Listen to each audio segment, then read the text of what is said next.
Ang inspirasyon ni Rizal sa malayo na nagbibigay kulay sa pamilya. Sigon na katimbang, ang unang bulaklak na nag-alab sa kanyang kabataan, ang unang liwanag na nag-ilaw sa kanyang mga Si Jacinta Eduardo Lasso, ang bituin na nagbibigay ilaw sa kanyang mga pangarap, isang gabay sa kanyang paglalakad. Leonor Valenzuela, ang daloy ng pag-asa, papalakas sa kanyang panulat, ang himig ng kalayaan ng kanyang panahon. Leonor Rivera, ang daloy ng inspirasyon na nagbibigay pupay sa kanyang Ako si Consuelo Herrera, ang isang paru-parong nagbigay ng kulay sa kanyang mundo, isang pag-asa at pagbabago sa kanyang mundo. Ako si Gertrude Beck, ang babaeng may malambing na puso na nagbigay ng lakas kay Rizal, sensibolo ng pag-ibig, pag-asa, mula sa ibang lugar. Sandali Bose, ang simoy ng Europa na nagdala ng bagong hangin sa kanyang mundo. Sisiko, ang babae nagdangad ng pagbabago at pag-usay na naging inspirasyon kay Rizal. Isang simbolo ng pag-asa at pagbabago. Hussein Jacobe, ang babaeng nais magdiwa ng wakas sa mundo na nanating impluwensya kay Rizal. Isang simbolo ng pag-asa at pagbabago sa gitna ng kanyang pagtitibago. Ako si Josephine Bracken, ang babaeng nagbigay liwanag sa mga huling araw ni Rizal. Si Jose Protasio Rizal Mercado y Alonso Reolonda, ang bayaning nag-iwan ng mana ng pag-ibig at pag-asa.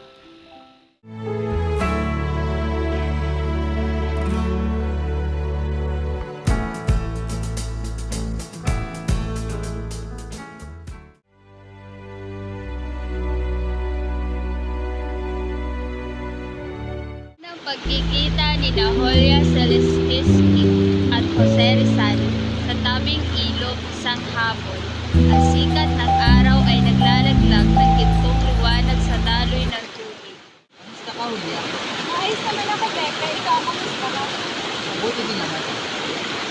Ang ganda ng kalangitan ng ating pagmakas. Oo nga, ang kanyang pag-usap. Ang ganda mo pala, Julia. Ito ang simula ng isang espesyal na koneksyon sa pagitan ni Pepe at Julia. Isang koneksyon na magiging bahagi ng kanilang mga alaala sa kabataan. Kahit na sandali lamang ito ay magiging isang sandali na magkakaroon ng espesyal na lugar sa kanilang mga puso. Sa mga magigiting nating bayani na gumamit ng wika at literatura upang mamulat ang mamamayang Pilipino sa kahalagaan ng edukasyon, kalayaan at pantay na pamamalakad sa bayan. Ito'y walang iba kundi si Jose Protasio Rizal Mercado y Alonso Reolonda, o mas kilala nating Dr. Jose Rizal. Sinasabing unang pag-ibig ni Rizal si Segunda Katigbak, ang dalagitang taga-Lipa, Batangas. Nakilala ni Rizal ang dalagang ito sa Troso, Maynila sa bahay ng kanyang lola noong buwan ng Disyembre 1877.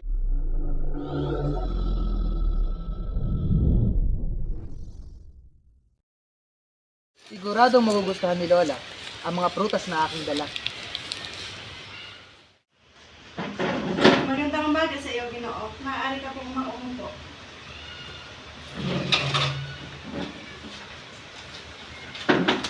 Diyan kay ganda ng aking umaga sapagkat nagkita ako ng isang malanghel na dalaga. Katigbak ang aking ngalan, Ginoo.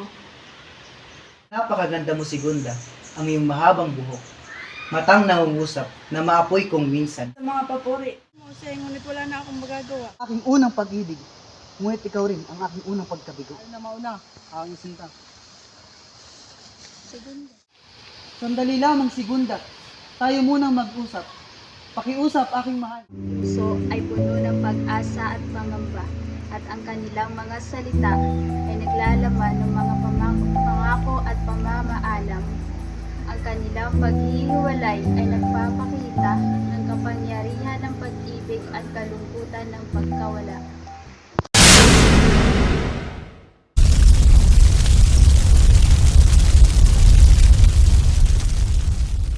Pagbabago ng panahon, nagkita ang dalawang pag-ibig, kahanap ng sagot sa kanilang mga katanungan. Ang kanilang pag-uusap ay nagpapakita ng mga ideal at pangarap ng isang bansa na naghahangad ng kalayaan. Magandang gabi po, Ginoo. Magandang gabi din, mga binibini.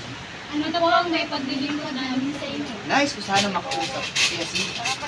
Tuloy po kayo. Magandang gabi, Jacinta. Nais ko sana makausap ka. Magandang gabi rin, Rizal. Masaya akong makita ka ulit. Halika, maupo. Salamat.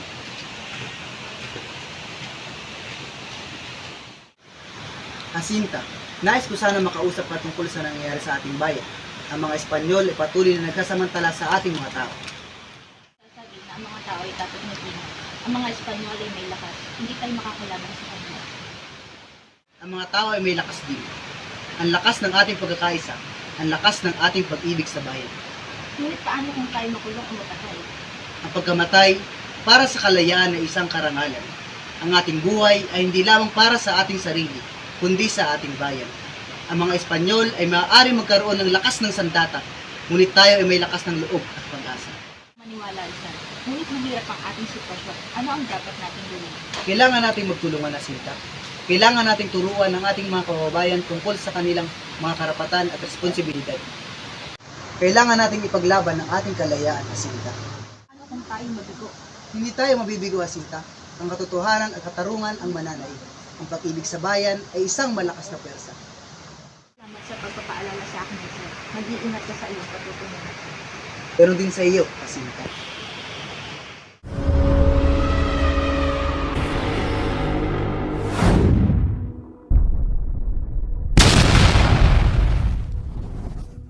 Si Jose Rizal, isang binata na puno ng pangarap, ay nakatira sa isang maliit na bahay malapit sa bahay ni Leonor Valenzuela.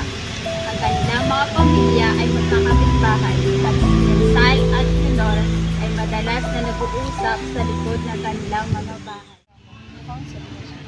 Leonor, iniisip ko ang nangyayari sa ating bayan. Ang dami naghihirap. Huwag kang mag-alala. Marami tayong magagawa para sa ating bayan. Magtulungan tayo. Salamat sa iyong pag-aalala, Leonor. Huwag kang mag-alala. Nandito lang ako para sa iyo.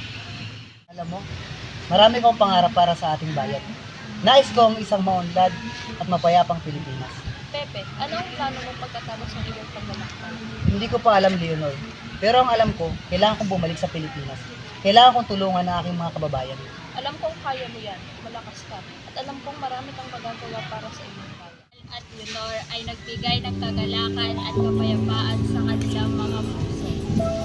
Ang kanilang pag-uusap ay nagpapaalala sa kanilang pagnanais na maglingkod sa kanilang bayan at sa kanilang pagmamahal sa isa't isa.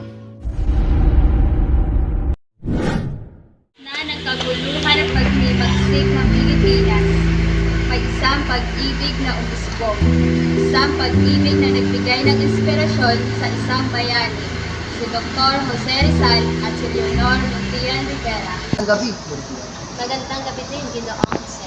May sulat ako para sa iyo. Mula sa iyo, Oo. Kamusta ka na, Lurdia? mabuti naman ako, Jose. Ikaw, kamusta? Mabuti rin naman. Gusto ko lang naman malaman kung kamusta ka. Salamat sa iyong pagtatanong. Magandang gabi, Ginoong Jose. Ano po ang iyong sadya? Maaari po ba ako pinagay? Opo, Ginoong Jose.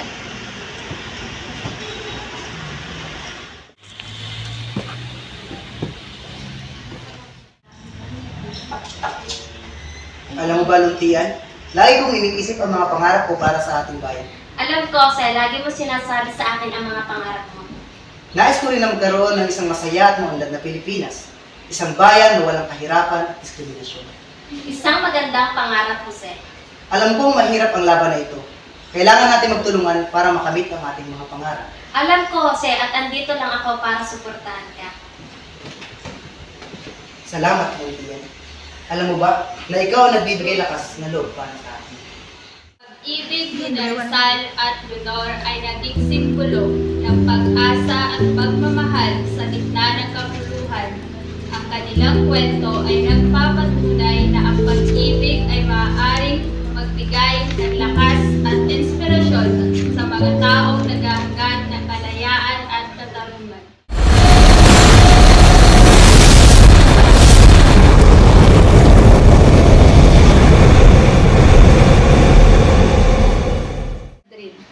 isang nakakaakit na pag-ibig ang umusbong sa pagitan ng matalinong Pilipinong nasyonalista si Jose Rizal at ang misteryosong si Consuelo Ortega Eyre. Ngunit ang kanilang kwento ng pag-ibig ay puno ng mga hamon bilang ang umiiral na pangako ni Rizal. Ginoong Rizal, mukhang malalim ang iniisip ko. Anong problema? Piling Consuelo, hinahangaan ko lang ang ganda ng paligid.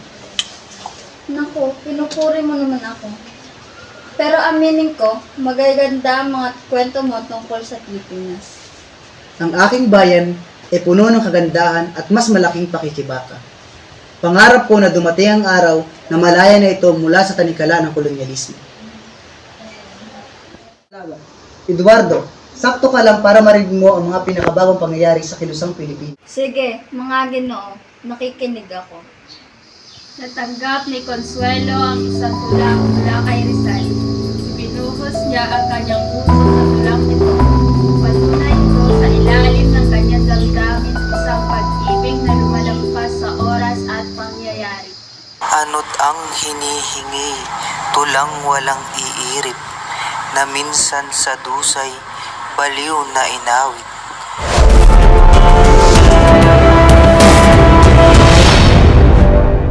Si Jose Rizal ay isang binata na puno ng pagdadais na matuto ay nagtambay sa lindol. Doon niya nakilala si Theodore Enriquez, isang dalaga na nagtatrabaho sa isang museo. Ang kanilang pag-uusap ay nagbigay ng inspirasyon at kaalaman kay Rizal. Ang ganda naman ng painting na ito. Ang galing ng pintor. Ang ganda ng painting, ang sarap pagmasdan. Pepe, ano iniisip mo? Iniisip ko ang kagandahan ng mundo. Ang dami nating natutunan mula sa sining at kasaysayan. Alam mo ba na napakagaling na pintor ang gumawa ng sining na ito? Oo nga, marami akong naririnig tungkol sa kwentong niya. Dagdag pa dito, ang dami kong natutunan sa aking paglalakbay sa Europa. Ang ganda ng mga tao, ang kanilang kultura, at ang kanilang sining. Pepe, ang galing mo mag-isip. Marami ka natutunan sa iyong paglalakbay sa Europa. Anong plano mo sa iyong paglalakbay sa London? Hindi ko pa alam, pero ang alam ko, kailangan ko bumalik sa Pilipinas. Kailangan ko tulungan ang aking mga kababayan. Pepe, alam mo ang kaya mo yan. Malakas ka, at alam ko marami ka matutulungan sa iyong bayan. Salamat, Bilibili Girl 2. Ang pagkakaibigan ni Rizal at Theodore ay nagbigay ng inspirasyon at kaalaman kay Rizal. Ang kanilang pag-uusap ay nagpaalala sa kanyang pagnanais maglingkod sa kanyang bayan at sa kanyang paghahanap ng kagandahan sa mundo.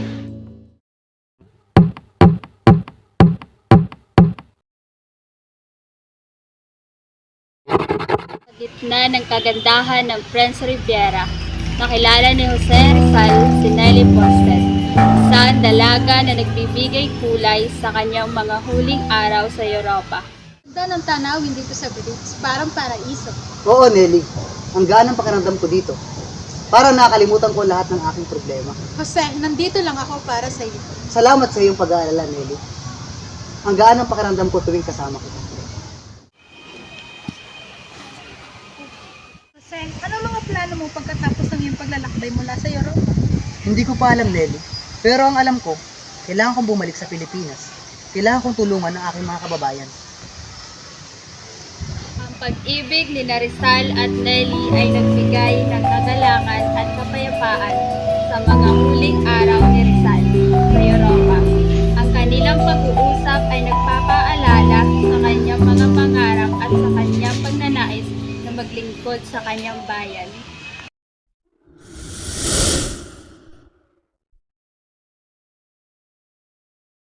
Ang pagdating ni Zico ay nagdulot ng kaguluhan sa buhay ni Rizal na nagdulot ng mga bagong pananaw at mga tanong, ngunit naging simbolo ng pagkakaiba ng dalawang mundo, ng dalawang kultura at ng dalawang pananaw.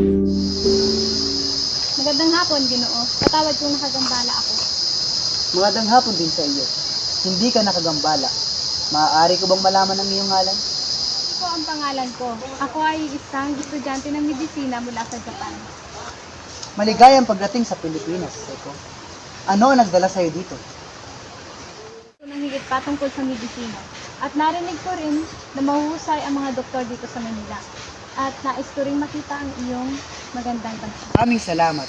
Ang Pilipinas ay mayaman sa kultura at kagandahan. Ano ang iyong impresyon sa ngayon? Napakaganda ng Manila. At ang mga tao ay masiyahin at magagait. Ngunit nakikita ko rin ang kahirapan at kawalan ng katarungan. Oo, tama ka. Ang Pilipinas ay nasa ilalim ng kolonyalismo. Ang mga Espanyol ay patuloy na nagpapahirap sa ating mga tao at umaangkin ng ating mga kayamanan. Napakasakit naman. Ano ang gagawin mo? Iwala ako ng edukasyon ang susi sa pagbabago. Kailangan nating turuan ang ating mga kababayan tungkol sa kanilang mga karapatan at responsibilidad. Kailangan nating ipaglaban ang ating kalayaan. Salita ay puno ng pag-asa. Naniniwala ka ba na magtatagumpay kayo? Hindi madali ang pakikibakas, Seko. Ngunit naniniwala ako na ang katotohanan at katarungan ang mananaig. Ang pag-ibig sa bayan ay isang malakas na pwersa. Paalam din, Binibini. Ang kanilang pagkikita ay nagpapakita ng kapangyarihan ng mga pangarap at ang paghahanap ng katotohanan kahit sa pagitan ng mga taong nagmula sa magkaibang mundo.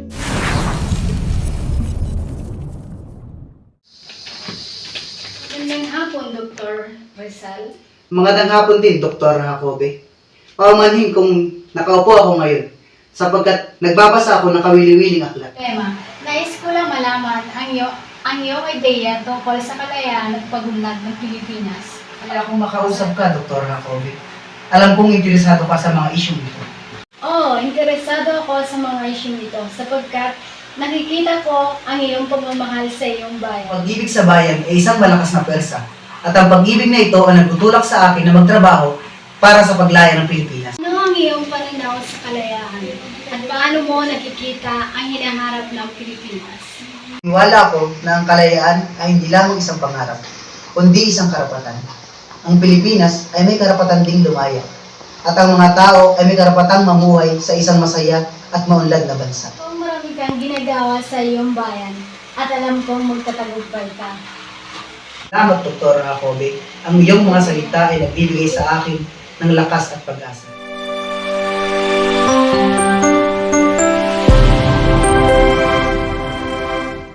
Sa ilalim ng araw ng dapitan, isang pag-ibig na walang hanggan.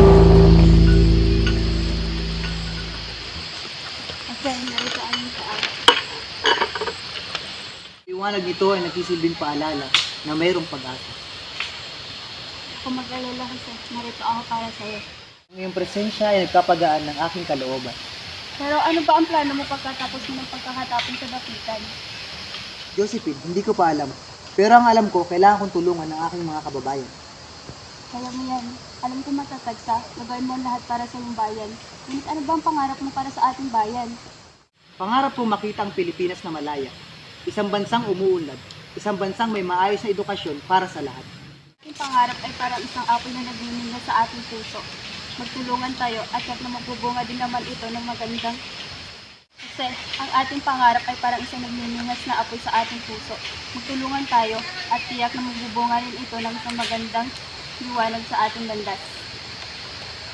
Ibig ni Rizal at Josephine ay nagbigay ng kagalakan at kapayapaan sa mga huling araw ni Rizal sa dapitan.